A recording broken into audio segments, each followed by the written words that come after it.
प्रियंका जी, आप क्या कहिएगा? क्या कहेंगे?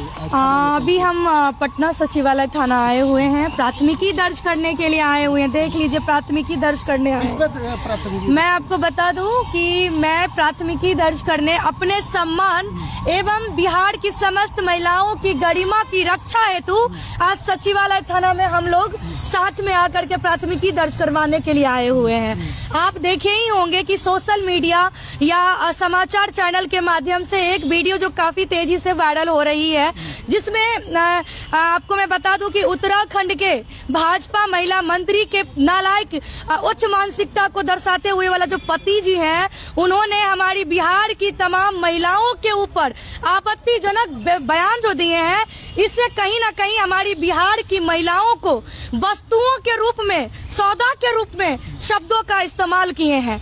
आज हम तमाम महिलाएं इस बात से बता नहीं सकते हैं कि कितना हम लोग आहत हैं। इस दुख को हम आप लोगों को बता नहीं सकते हैं, लेकिन जहां एक तरफ सत्ता मौन है, वहीं दूसरी तरफ विपक्ष मरी हुई है और विदेश में जाकर के पार्टी मनाने का काम कर रही हैं। लेकिन यहाँ पे थाना प्रभारी के द्वारा अभी हमारी बातचीत हुई है। उन्होंने कहा है कि आप लोग कुछ देर इंतजार कीजिए, मैं अपने बड़ी अधिकारी से थोड़ा बातचीत कर लेता हूँ, उसके बाद आप लोगों को मैं जो भी निर्णय होगा वो आपको मैं बताऊंगा।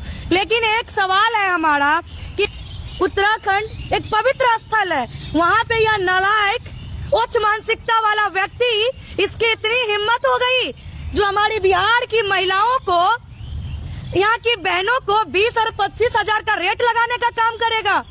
ये कितना बड़ा दुर्भाग्य है। क्या हम लोग भाजपा को इसीलिए वोट करते हैं ताकि हमारी बोली कोई भी आकर के लगा दे?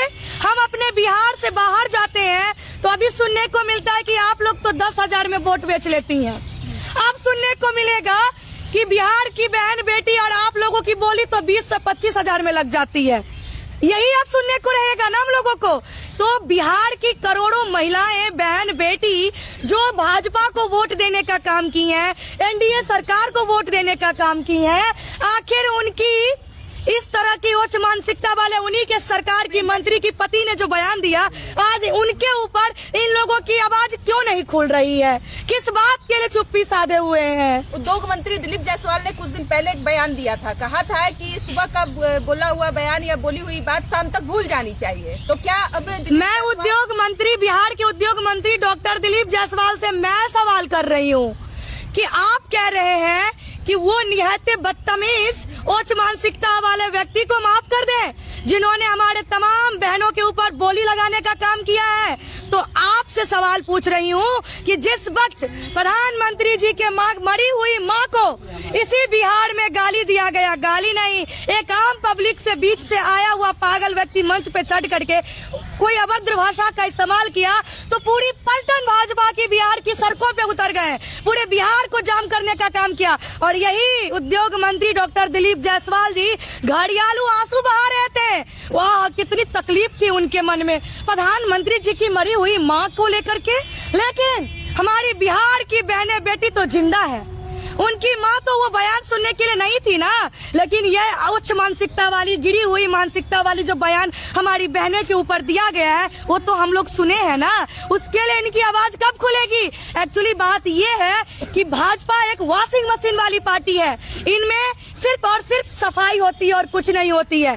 मैं बता दूं आपको कि बेटी बचाओ और बेटी पढ़ाओ नहीं, भाजपा में बेटी बचाओ और बेटी का रेट लगाओ वाली मानसिकता को सपोर्ट करते हैं। लेकिन वोट तो आप ही लोग देकर के बिहार में सरकार बना तो बिल्कुल, तो सवाल तो हम यही कर रहे हैं ना कि हम लोगों ने जो एनडीए सरकार को वोट किए हैं, बीजेपी को वोट किए हैं, तो आज हम लोग इसी दिन को देखने के लिए ताकि बिहार की बहन बेटियों को बोली लगाया जाए कहीं और अदर स्टेट में, ये भाजपा सरकार को इस पे जवाब तो देना पड़ेगा।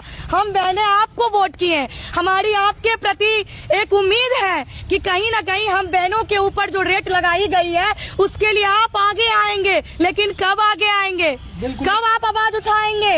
इसीलिए हम प्राथमिकी दर्ज करवाने पटना सचिवालय थाना पहुंचे हैं। नहीं हुआ सचिवालय, आप क्या करेंगे? अगर आपकी एफआईआर दर्ज नहीं कर ली जाती है तो फिर आप क्या करेंगे? हम लोग कानून का सहारा लेंगे, हम लोग बड़ी पदाधिकारी से मिलने का काम करेंगे, मेल के माध्यम से भेजेंगे, पोस्ट ऑफिस के माध्यम से भेजेंगे। लेकिन हम उत्तराखंड के मंत्री, जो भाजपा के मंत्री के पति जी हैं, नालायक पति, उसके ऊपर तो त्वरित कार्रवाई करवा के रहेंगे, क्योंकि यह बिहार की महिलाओं की, करोड़ों महिलाओं की आत्मसम्मान की बात है। अब जो सवाल मशीन है और दूसरी तरफ कर रही है कि कार्रवाई होगा भी, तो क्या लग रहा है कि भाजपा एनडीए का सरकार बिहार में भी है और केंद्र में भी भाजपा है, तो कार्रवाई होगा? अब आप बताइए, अगर कार्रवाई नहीं होती है, अगर ये लोग हमको बलगलाने का काम करेंगे कि मामला उत्तराखंड का है तो उत्तराखंड जाइए, या जहाँ का मामला है वहाँ जाइए, तो जब इसी बिहार के तेजस्वी यादव जी अमित शाह जी के लिए बयान दिए थे तो गुजरात में केस हो गया था। राहुल गांधी जी जब बयान दिए थे तो बिहार में केस हो गया था। तो फिर ऐसे बदतमीज नालायक पति जो है मंत्री जी के, जो खुद, तो उसके ऊपर केस बिहार में किसी भी थाना में क्यों नहीं हो सकती है? हम लोग बस इंतजार कर रहे हैं, क्योंकि थाना प्रभारी सर से हमारी बात हुई है। हमारे जो लीगल एडवाइजर है शिवरंजन भारती सर, उनके माध्यम से भी बातचीत हुई है थाना प्रभारी सर से। उन्होंने कुछ वक्त रुकने के लिए कहा है कि आप लोग इंतजार कीजिए, हम बड़े पदाधिकारी से मिलके थोड़ा बात करके हम बात बताते हैं। पुलिस प्रशासन का आपको भरोसा है कि आपकी बातों को सुना जाएगा? देखिए, प्रशासन हमारे आपके नहीं, किसी के बाप के, हमारे आपके ही है, किसी के बाप के नहीं है। और करेंगे, दुनिया कायम है। बिल्कुल प्रशासन, विश्वास किए, क्योंकि जितने भी प्रशासन है सभी के घर में बहन है ना, उनकी भी तो बेटी है ना, तो इसीलिए हमें पता है कि प्रशासन जो है सो हमारे आपके है, किसी के बाप के नहीं है, इसीलिए हमारी बातों को भी सुनी जाएगी।